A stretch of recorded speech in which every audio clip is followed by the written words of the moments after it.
Number 1. Grids and guides. Tumutulong sa pag-align at pagpoposisyon ng mga elemento ng tama.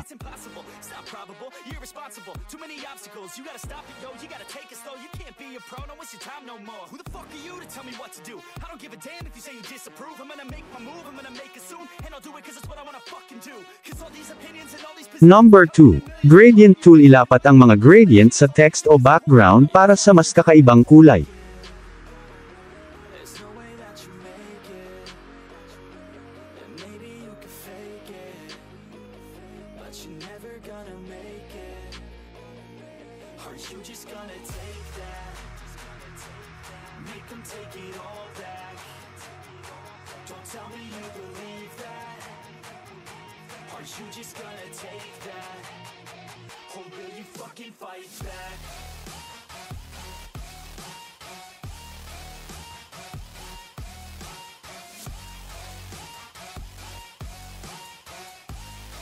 Number 3.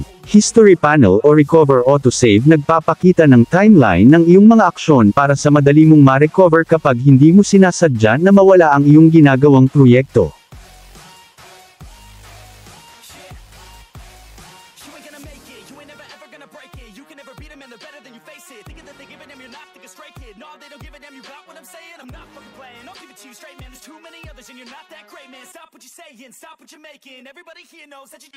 Number 4. Background tool. Malaya ka makakapagpili ng gusto mong background, maraming design man o plain lang.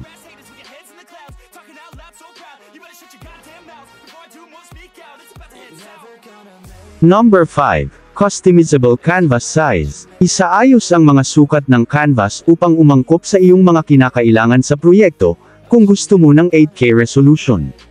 Ang width 7,680, ang height naman ay 4,320.